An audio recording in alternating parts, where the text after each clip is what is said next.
U.S. President Donald Trump has announced that Israel and Hamas have both signed off on the first phase of a Gaza peace plan.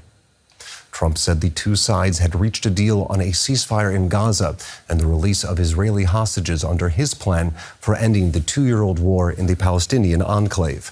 He made the announcement on his Truth Social platform. The U.S. president says Washington will do everything possible to ensure all sides comply with any deal. His envoy, Steve Witkoff, and son-in-law Jared Kushner are in Egypt for the talks, and Trump said earlier he may travel there on Saturday. We can now turn to our Washington correspondent, Janelle Dumalaon. So, Janelle, Trump has announced a deal has been reached on social media. What exactly did the U.S. president have to say? Yeah, Aaron. So this was obviously a very momentous announcement. He made that in that Truth Social post. And in that post, there were many points that were addressed. Chief of them, as you mentioned, is that Israel and Hamas have signed off on what he called a first phase of this peace plan to end the war in Gaza. Now, if you remember, there was this 20-point plan that was released last week when Prime Minister Benjamin Netanyahu came to the White House. This, of course, is the plan that he is referring to in the post. Now, the post also says that all remaining hostages will be released. We're talking about 20 remaining hostages who are thought to still be alive in Gaza, as well as around 25 whose remains will have to be returned to their loved ones.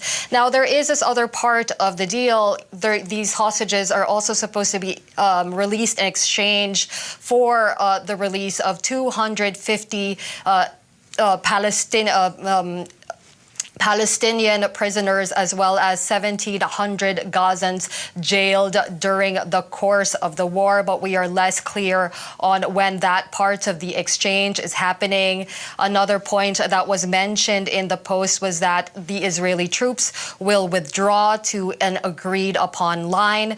Now, of course, as I am saying, this is a very, very relevant announcement. Those families have been waiting for hostages to come home for 2 years.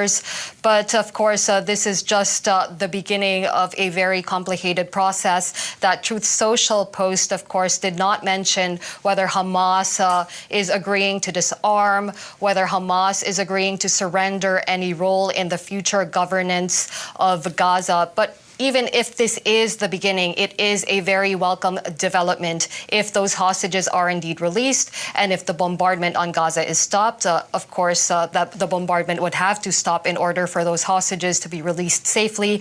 As such, the news has been welcomed in Israel and Gaza, as we have been hearing. Well, as you were saying there were still a lot of details to be hammered out. What exactly are the next steps from the U.S. perspective? Well, Netanyahu said that he would be convening his government on Thursday in order to sign off on the agreement with Hamas, but that is something that is expected to happen. As you mentioned earlier, Donald Trump said that he will be traveling to the Middle East this weekend. We don't know exactly when and exactly where. He said that he would likely go on Saturday, perhaps, to Egypt, although interestingly enough, he also did not rule out going to Gaza when he was asked about it. The expectation is also forming that the hostages will be released as early as this weekend. But of course, more long term, we also mentioned that 20-point plan earlier. That is a very long list of things to get done, among them also the setting up of a transitional authority towards future governance of Gaza. So there is a long way to go. Talks will have to continue, and pressure will have to be put on all actors in order to achieve what is basically the aim here. And it is a very, very complex project, ending that 2-year war, as well as achieving a lasting peace. All right, I'm afraid we're going to have to leave it there. That was U.S. correspondent Janelle Dumalaon in Washington. Thank you very much for your reporting. For its part, Hamas released a statement to the press where it confirmed it had reached a deal to end the war. That statement reads, after responsible and strenuous negotiations between Hamas and the Palestinian resistance fractions regarding President Trump's proposal in Sharm el-Sheikh, with the goal of reaching an end to the genocide against Palestinian people and the occupation's withdrawal from the Gaza Strip, the Islamic Resistance Movement, also known as Hamas, announces it has reached an agreement stipulating an end to the war in Gaza, the occupation's withdrawal from it, and the entry of aid and a prisoner exchange. We can now cross over to Giorgio Cafiero. He's the CEO and founder of Gulf State Analytics, a geopolitical risk consulting firm based in Washington, D.C. So, Giorgio, Israel and Hamas have signed off on a phase one of a Gaza peace plan. What was your first reaction when you heard the news? Yeah, thank you so much for having me on tonight. Obviously, as your program has pointed out, this is simply phase one, meaning that there's other phases to go, and there are many complex issues to work through. But when I heard the news that the sides agreed to phase one, this was certainly a sign that the process is moving ahead and that the efforts on the part of the Trump administration, as well as some of the regional states, chiefly Egypt, Qatar, and Turkey, all of their efforts have been productive. And it seems that the pressure that different global and regional players have put on both Hamas and Israel has been working. Whether the sides will get to the second and third and other phases remains to be seen. But this is definitely a positive indication that things are moving in the right direction from the standpoint of those who are in favor of Trump's initiative. Now, I'd like to stay with that point for just a second, if I could. Hamas has urged the U.S. to make sure Israel will adhere to the ceasefire. Now, after 2 years of war, is there enough trust on both sides to propel this deal to a more permanent end of the fighting? This is a really, really important question you're asking. In my opinion, the biggest source of concern is the fact that there are really no mechanisms to guarantee that there will be Israeli compliance. What is going to happen if all of the Israelis who have been held captive in Gaza are freed, they return home, and then Israel resumes its hostilities and aggression against Gaza? What will happen at that point? It's very unclear. I think, obviously, this is why the issue of Hamas disarming is a real sticking point. Hamas and other Palestinian factions in Gaza are very worried about what would happen if the group would disarm and then Israel would resume its war on Gaza. There is obviously really no trust between the different sides. Hamas and just the Palestinian people in general have absolutely no reason to consider the United States some sort of honest broker.